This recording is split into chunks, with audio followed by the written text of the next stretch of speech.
Pema, thank you so much for doing this interview. My first question is to ask you, how did you come to meet His Holiness and what effect did he have on you?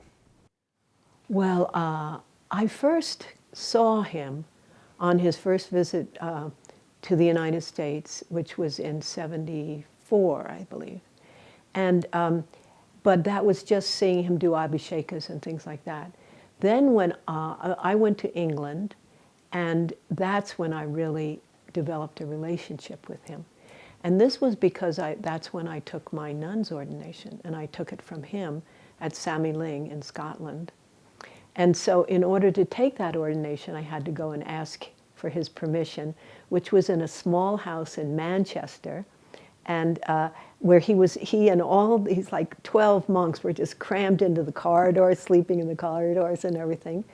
And so I told him that my one reservation was that I had children, you know, that were in teenagers, young teenagers.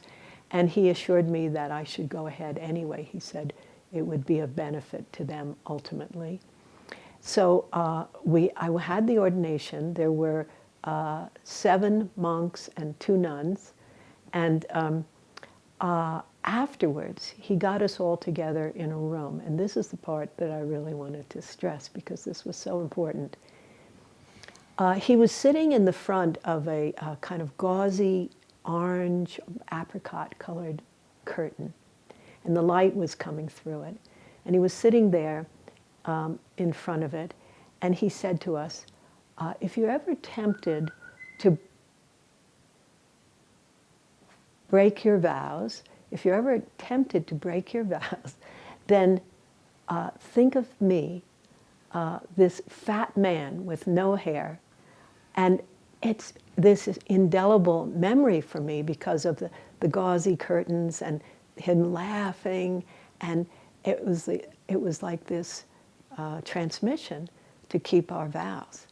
And then he said this remarkable thing. He said, those of you who keep your vows will be with me in the future at the time of, after the time of Maitreya. Isn't that amazing? So that's what, by human standards, a very long time from now, but it was profound, you know, because I figure I have kept my vows, and so I have that in my future, which is very profound for me, you know. He was extraordinary, wasn't he? I mean, the effect of just seeing him had this effect on me when I first met him. Yes. I was just stunned at a black currant ceremony, and it was like liberation through seeing. That's right. And he had such a profound effect without, in my case, saying a word. Just a glimpse and a look at him. And actually, my world changed. I didn't realize it at the time. I was just dazed. But actually, it profoundly affected my whole world and my future. Oh, yeah. No, he had a very profound effect on me as well. And it was, as you say, that there was this sense of transmission. So it was like he dwelled in this timeless present state, you know, and you just were kind of drawn right into that. So when I think of him, for instance, I had a situation where it was in Boulder, and it was on his second visit, and he was, they had redone Marpa House for his visit. And so Trungpa Rinpoche said, I think we should experiment with whether or not His Holiness would allow women to be attendants. And he said, I'm going to start with you, Anila, because being a nun, you know, that seems safe territory to start. I was the first female attendant, and so we were trained to do these things with the tea, serving the tea, in this very formal way, where you had to hold it up and then put it, and then he would take it, and then you'd come back, and then you'd have to be there when he put it back down. And so I'm completely terrified, you know, doing all this with His Holiness and trying to just do it perfectly and everything. And right in the middle of it, when I'm at the stage where the cup is up and I'm waiting for him to put it back down, he says to me, translated through Jamgon Rinpoche, what did Trungpa Rinpoche teach today? Bong, my mind just went totally blank. I entered into this eternal moment, of just endless, limitless space. I just was standing there with a teacup and totally speechless, And then I said something like he taught on devotion or something, and he said, very good, and put the key down, and we went back. So there was this just moment, and there were often moments like that where you just sort of were drawn into this very vast space. He was the Buddha, wasn't he? He was. He really was. And I feel the 17th the same way. When I saw him for the first time, it was in Boulder on his first visit. And he came in the front door of the Shambhala Center, and I was down there with a group of other people. And when he came by, he did this thing with his eyes at me, which was like his eyes booming out and coming back or something. And I was just like, I almost fell over backwards, at the sort of power of it. So I felt exactly the same thing with him. But one of the things another thing that was really wonderful is I had an opportunity to introduce him to my children. These children I asked him about originally, so by now they're older teenagers. And so he was going to be visiting Santa Cruz, California. And so I knew that was a small center, probably a good opportunity, so I requested, could I bring the children to meet him? Oh, yes, definitely. So in we go, and then my children do the prostrations, we all do, and this is the first time I've ever seen my children doing prostrations. They're not Buddhists. And then they sat down in front of him, and I did too. And then His Holiness began to give them a little teaching, and it was being translated. And it was about the Buddhist teachings, and I don't really remember what it was. So then I said, Your Holiness, the children are not Buddhists. And so is there anything you could say to them knowing that? And this is how it was translated. You are going to die, and when you do, you'll take nothing with you but your state of mind. So I suggest that you follow in the footsteps of your mother. He doesn't mess around. So that was that. Very, very direct. This was the 16th. This was the 16th. Well, they didn't mess around either, but they had a different style. Yeah, they do. But I found the same thing when I first saw the picture of His Holiness when he was discovered. I thought, that's Karmapa. Yeah, right. When Doug and I were filming him in Germany, it was a moment where... oh, yeah, where he was doing the transmission. That's right. And it was just like a Black Crown ceremony. And then that's right, he just stopped. And I almost fell over. Yeah, right. I couldn't distinguish between them. And they said, okay, you're tired, you're hallucinating, brought it back home. It looked exactly like exactly the same. Yeah. So that instance with the children, was so important to me and to them. So I thought that was a wonderful teaching. I've always remembered that too. You take nothing with you but your state of mind. And the other thing was when he passed into nirvana in Zion. So I was there, and that to me is absolutely remarkable that I was there. And the way I happened to be there was that I was living in Marpa House in Boulder, Colorado, and I could not sleep. I just absolutely couldn't sleep.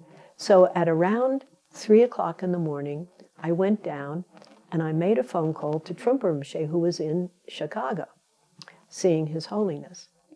And I knew he'd be up because he stayed up late. And I made a request through his attendant. I said, I want to come and see His Holiness before he dies. And then the message that Trungpa Rinpoche sent back to me was, if you want to see His Holiness before he dies, you should come right now. So in the morning, I got on a plane and flew there and went out to the hospital in Zion.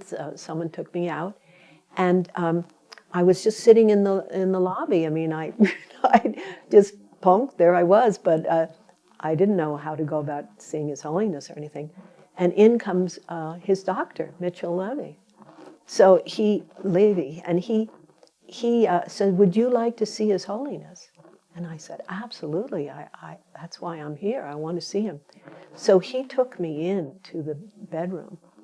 And that was kind of shocking because he was on life support. He was on a bed that kind of rotated, and he had, was on a breathing machine. And the whole thing was life support. And I said to Dr. Levy, I said, he's dying. And Dr. Levy said, I know, but nobody really wants to acknowledge that, And so then Trungpa Rinpoche arrived, and he went in to see His Holiness, and I didn't know, of course, that this would be the last day of his life. So then, with Trungpa Rinpoche, we all went back to Chicago, which I don't know how far it is from Chicago to Zion, but very close. And we were sitting having dinner, and the phone rang and said, His Holiness has died. So we just all stood up, and we looked at Trungpa Rinpoche, and he said, get your things, we're going, immediately. So we all were just about to go out the door, and the phone rings again. They say, His Holiness is alive. And then, so what do we do now? And Trungpa Rinpoche says, we still go. We go. So we drove out there not knowing what we were going to find, And we arrived, I think, 4 minutes after he had passed. And Trungpa Rinpoche went right into the room, and I was following him, and then I lost my courage. I always wish I hadn't, to go into the room. So I sat outside and listened to them, chanting and things. And I remember Trungpa Rinpoche saying that it was such an interesting circumstances because here we were in a small, very rural hospital, which was not really like a normal hospital. It looked more like it was just all on one floor, and it had 2 wings and a lobby in the middle. So it's very small. And Trungpa Rinpoche said, usually he would die and there would be everything there to support what to do next. But now, he said, I used to be the youngest, and now I'm the oldest, and they're all needing to ask me, really, what to do. So he asked, did anyone have a Vajrayogini text? And I said, I did. So he opened it up, and from that they drew the seed syllables on the body. And it was like, they didn't have their usual backup, which was, to me, quite fascinating, that was the case.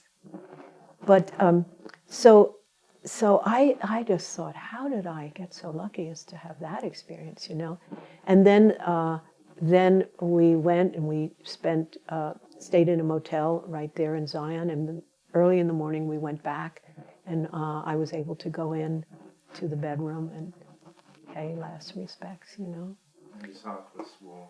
Yeah, that's right.